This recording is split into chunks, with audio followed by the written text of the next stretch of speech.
He had been gone for 20 long years, but the road had carved every one of those years into the lines on his face and the weight on his shoulders. As the sun dipped behind the trees, casting gold across the broken windows of the cabin he once called home, he felt something he hadn't felt in decades. Fear. Not of danger, not of enemies, but of memories. The leather on his back, marked with the skull and wings of the Hell's Angels, felt heavier than ever as he stood before the place that held every ghost of who he used to be. And he wondered, with a sharp ache cutting through the years, what if nothing remained of the boy he left behind? If you believe in kindness, forgiveness, and second chances, please take a moment to like, comment, subscribe, and share this video.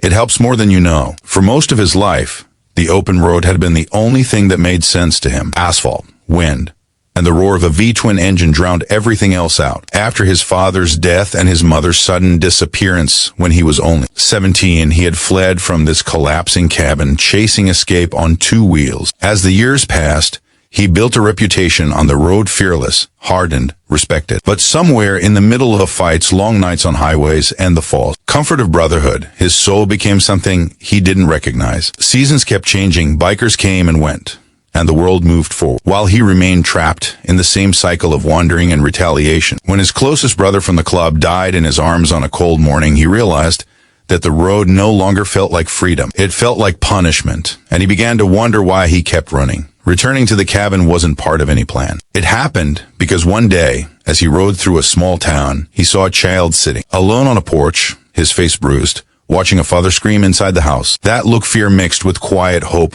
was the same look he once had.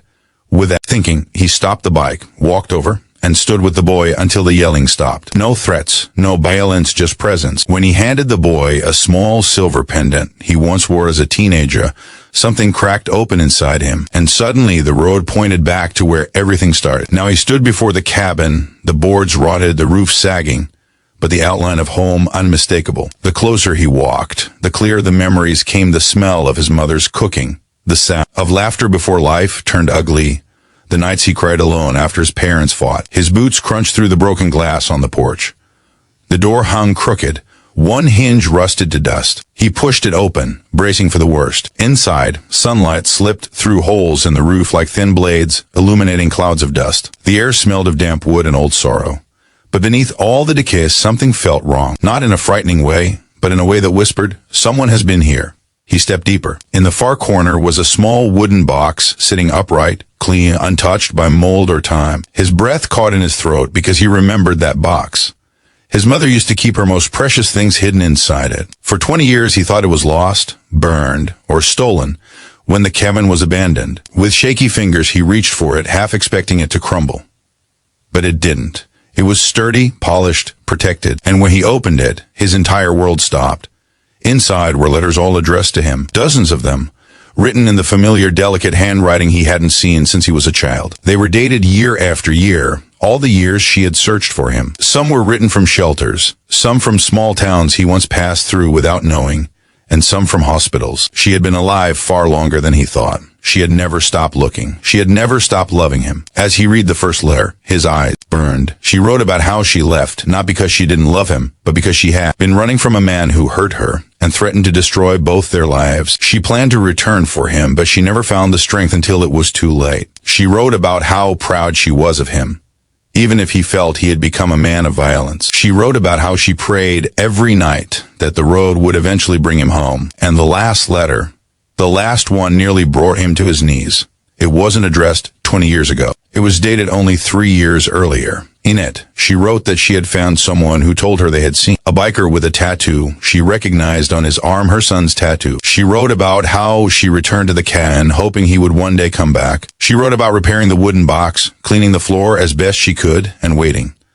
But her health was fading. So she left the letters behind, hoping the cabin would bring him what her body no longer could: closure, love, forgiveness. He slid down against the wall, clutching the letters to his chest as the steady ache inside him finally broke into sobs he had held back for 20 years. The men who survived fights, bullets, and betrayals now cried like the boy who once waited for a mother who never arrived. He realized he hadn't just been running from the world. All this time, he had been running for himself. When he finally stepped outside again, the sunset had deepened, painting the sky in colors he hadn't stopped to admire in decades. He stood beside his bike, the old engine still warm, and felt something he forgot existed: peace. Not because everything was fixed, but because he finally understood that he wasn't abandoned, he was loved.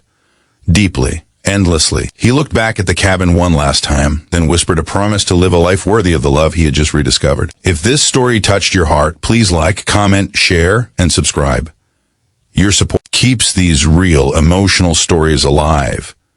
Before the story ends, tell me in the comments what part hit you the hardest. With the letters tucked safely into his vest, he started the engine. The bike roared to life, not as a machine of escape, but as a compass pointing toward a new beginning. And for the first time in 20 years, as he rode away from the cabin, he didn't feel lost. He felt found.